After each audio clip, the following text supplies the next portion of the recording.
For years, we've worried about heart disease, cancer, and diabetes.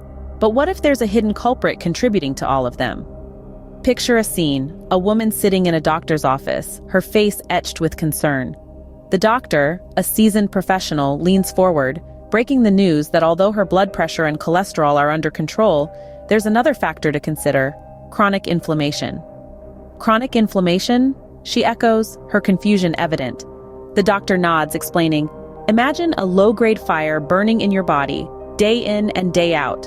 This silent process can slowly cause damage to your arteries, cells, and organs, increasing your risk of major diseases.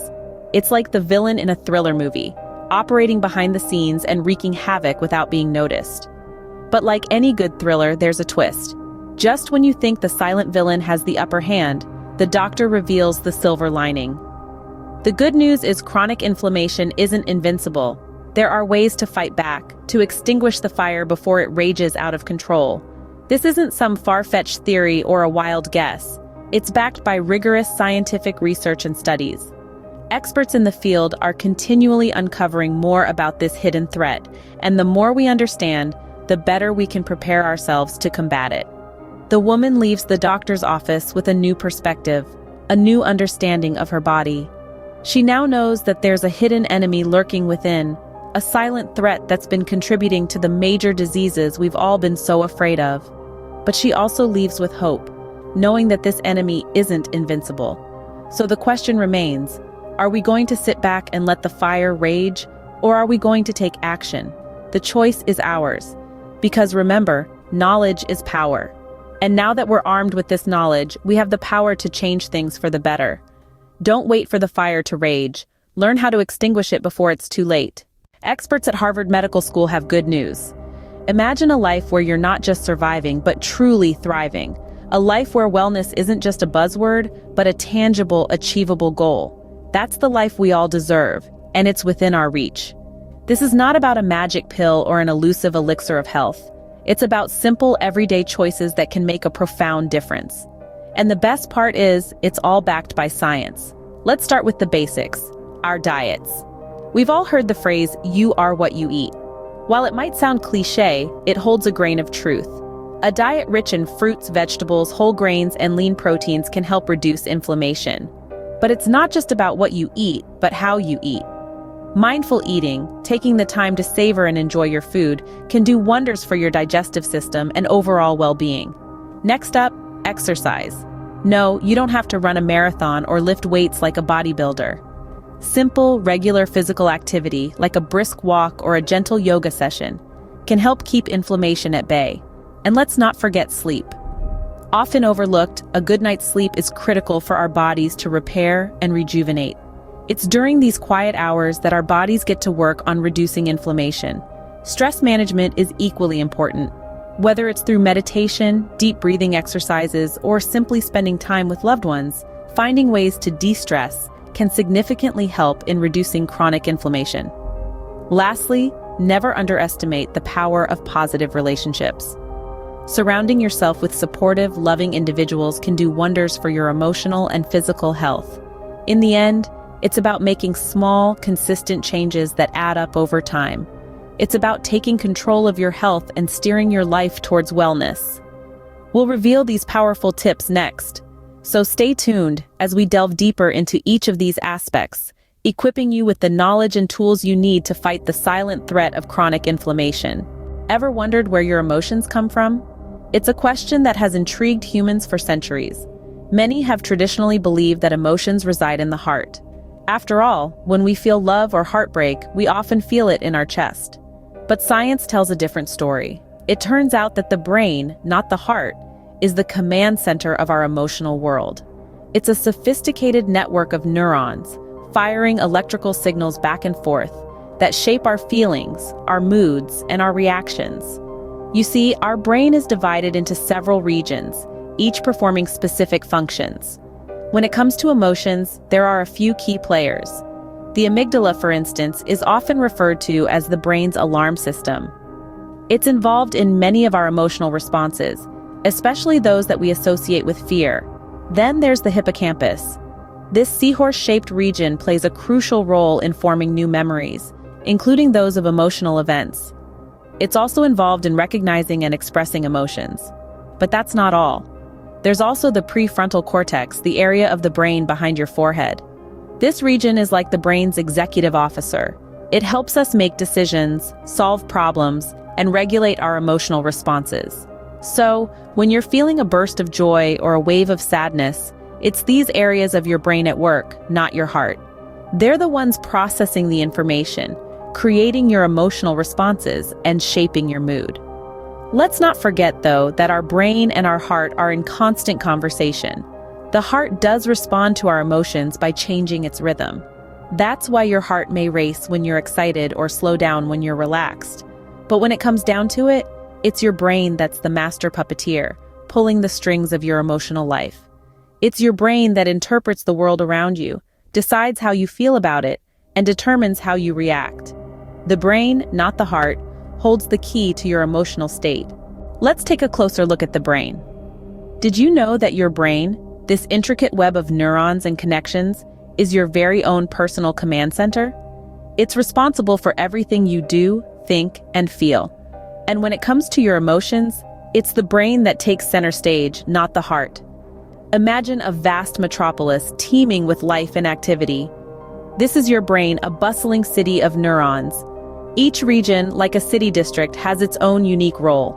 And among these diverse areas, there are a few that are especially important for mood regulation. One such region is the amygdala, often called the brain's emotional powerhouse. It's like the city's alarm system, alerting you to danger and triggering emotional responses. When you feel fear or anxiety, that's your amygdala in action. It's always on watch, ready to respond to any threat. Then there's the prefrontal cortex, the brain's executive. It's like the city mayor, making decisions, solving problems, and keeping things in order. This region helps you think before you act, and it plays a crucial role in managing your emotions. And let's not forget the hippocampus, the brain's memory hub. It's like the city's library, storing your memories and helping you learn from experience.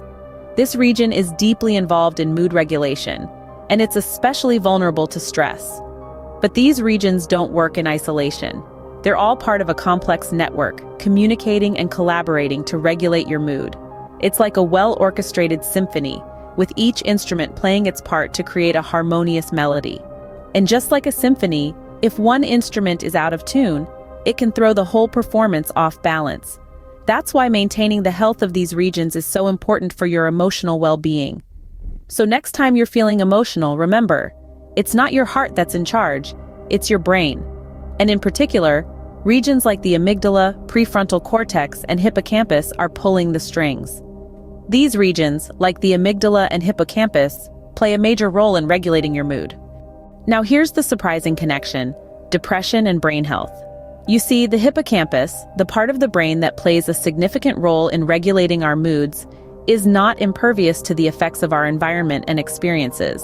It's quite the opposite, in fact. Our hippocampus is highly sensitive, especially to stress. Stress, as it turns out, can be a real party pooper.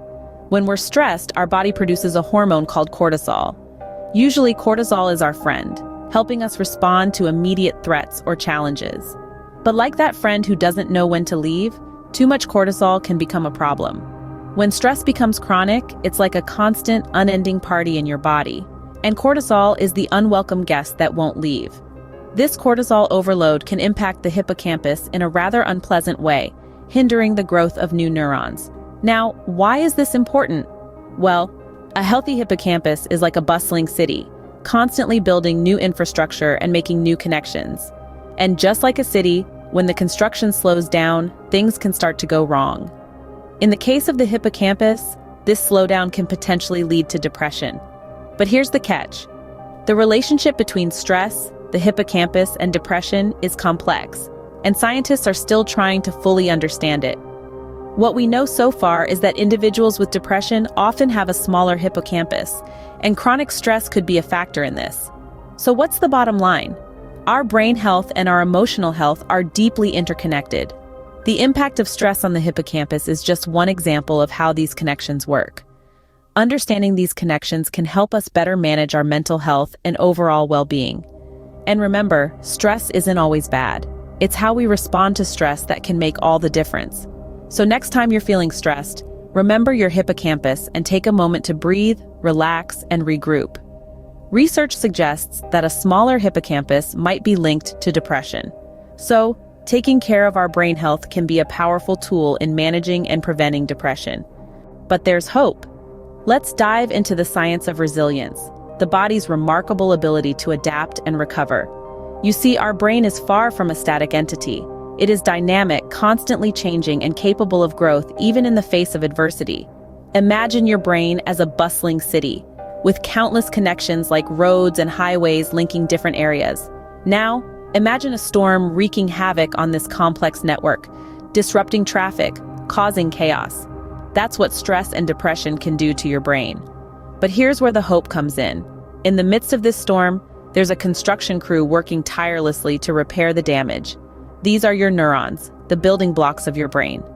When faced with stress or depression, neurons in certain regions of your brain, such as the hippocampus, can atrophy or shrink, leading to mood disorders. But these neurons also have the potential to grow and form new connections, like building new roads in a city. This is where antidepressants come into play. Picture these as a kind of super fuel for your construction crew.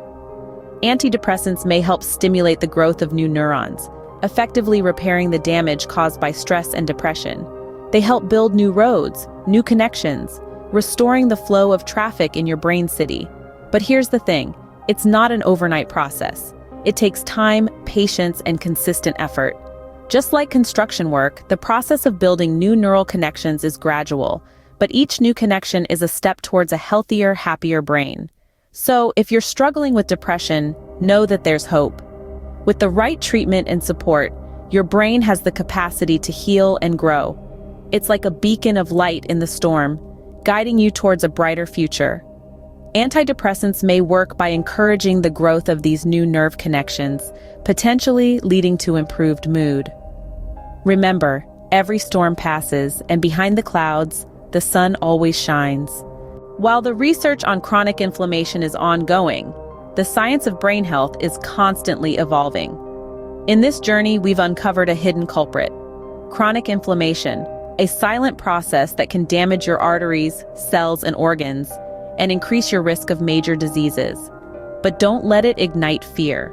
There's a path to wellness.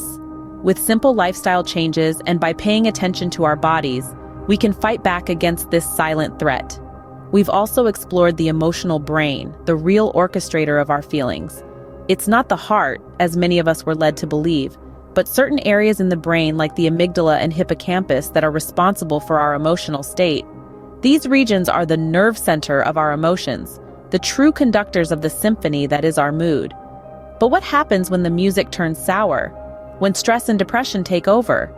Research suggests that a smaller hippocampus might be linked to depression. Stress, a major factor in depression, can hinder the growth of new neurons in this vital area, disrupting the harmony within our brains. Yet, in the midst of this dissonance, there's a beacon of hope. Antidepressants may work by encouraging the growth of these new nerve connections, potentially leading to improved mood and a brighter melody. As we stand on the brink of a new era in brain health, we see the connections between chronic inflammation, the emotional brain, stress, depression, and overall wellness. It's a complex web, but one we're starting to understand better with each passing day. The future of brain health is promising. With continued research and advances in neuroscience, we're not only uncovering more about how our brains work, but also how to keep them healthy. We're learning to fine-tune the symphony that is our brain, to keep the melody of our emotions in harmony, and to extinguish the fires of chronic inflammation. By understanding both, we can unlock the secrets to a healthier and happier life.